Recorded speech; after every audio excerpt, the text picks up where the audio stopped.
इस वीडियो को सुनने से पहले ये दो बातें जरूर ध्यान रखना। पहली, इस दुनिया का कोई सा भी मोटिवेशनल वीडियो आपकी जिंदगी को नहीं बदल सकता है।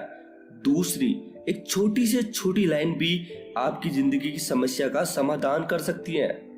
दोस्तों, जिंदगी है तो संघर्ष है, तनाव है, काम का प्रेशर है, खुशी है, डर है, लेकिन अच्छी बात यह है कि ये सभी स्थायी नहीं है। समय रूपी नदी के प्रवाह में बहते रहते हैं। कोई भी परिस्थिति, चाहे खुशी की हो या गम की, कभी स्थायी नहीं होती, समय के अविरल प्रभाव में विलीन हो जाती है। ऐसा अधिकतर होता है कि जीवन की यात्रा के दौरान हम अपने आप को कई बार दुख, तनाव, चिंता, डर, हताशा, निराशा, भय, रोग इत्यादि के जाल में फंसा हुआ पाते हैं। हम तत्कालिक परिस्थितियों में इतने वशीभूत हो जाते हैं कि दूर दूर तक देखने पर भी हमें कोई प्रकाश की किरण मात्र भी दिखाई नहीं देती। दूर से चींटी की तरह महसूस होने वाली परेशानी हमारे नजदीक आते आते हाथी के जैसा रूप धारण कर लेती है और हम उसकी विशालता के आगे समर्पण कर परिस्थितियों को अपने ऊपर हावी हो जाने देते हैं कि परिस्थिति हमारे पूरे वजूद को हिला डालती है, हमें हताश और निराशा के भंवर में उलझा देती है।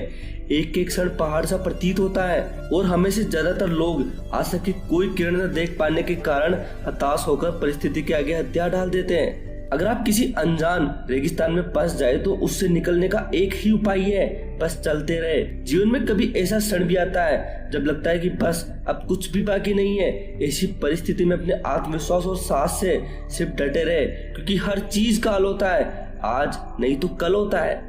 इसको आप एक छोटी सी कहानी के माध्यम से समझिए।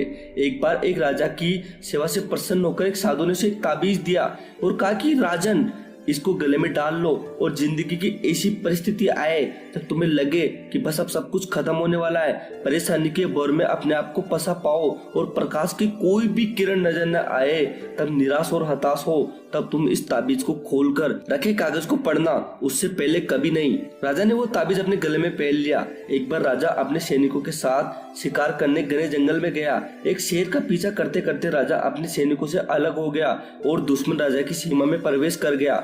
घना जंगल और सांझ का समय, तभी कुछ दुश्मन सैनिकों के घोड़ों के टोपों की आवाज राजा को आई। उसने भी अपने घोड़े को एड़ लगाई। राजा आगे और दुश्मन सैनिक पीछे पीछे।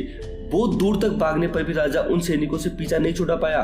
भूख और प्यास से बेहाल राजा को तभी घने पेड़ों के बीच में एक गुफा नजर आई। उसने तुरंत स्वयं को और घोड़े को उस गुफा की आड़ में छुपा लिया और सांस रोककर बैठ गया। दुश्मन के घोड़ों के पैरों की आवाज धीरे धीरे पास आने लगी। चारों तरफ से दुश्मनों से घिरे हुए अकेले राजा को अपना अंत नजर आने लगा। उसे लगा कि बस कुछ ही क्षणों में दुश्मन उसे पकड़कर मौत के गांठ उतार देंगे। वो जिंदगी से निराश हो ही गया था कि उसका हाथ अपने ताबीज पर गया। उसे साधु की बात याद आ गई। उसने तुरंत ताबीज को खोलकर उस कागज को बाहर निकाला और पढ़ा। उस पर्ची पर लिखा था, ये भी कट जाएगा। राजा को अचानक जैसे ही घोर अंधकार में एक ज्योति की किरण दिखाई दी, डूबते को जैसे तिनके का सहारा। उसे अचानक अपनी आत्मा से एक अकथनीय शांति का अनुभव हुआ। उसे लगा कि सचमुच ये खतरनाक समय भी कट जाएगा, तो फिर क्यों मैं दुखी हूँ। फिर उसने अपने विश्वास से स्वयं से कहा, हाँ ये भी कट जाएगा। और हुआ भी वही। दुश्मन के घोड़ों के पैरों की आवाज धीरे धीरे दूर जाने लगी। कुछ समय बाद वहाँ पर शांति छा गई। राजा रात में गुफा से निकला और किसी तरह दौड़ते दौड़ते अपने राज्य में वापस आ गया। दोस्तों, ये सिर्फ किसी राजा की कहानी नहीं, हम सबकी कहानी है। हम सभी परिस्थिति में काम, तनाव, दबाव में इतने जकड़ जाते हैं कि हमें कुछ भी नहीं सूझता। हमारा डर हम पर हावी होने लगता है। कोई रास्ता, समाधान दूर दूर तक नजर नहीं आता। लगने लगता है कि बस अब सब कुछ खत्म होने वाला है। जब ऐसा हो तो 2 मिनट शांति से बैठिए, थोड़ी गहरी सांस लीजिए, अपने आराध्य को याद कीजिए और स्वयं से जोर से कहिए, ये भी कट जाएगा।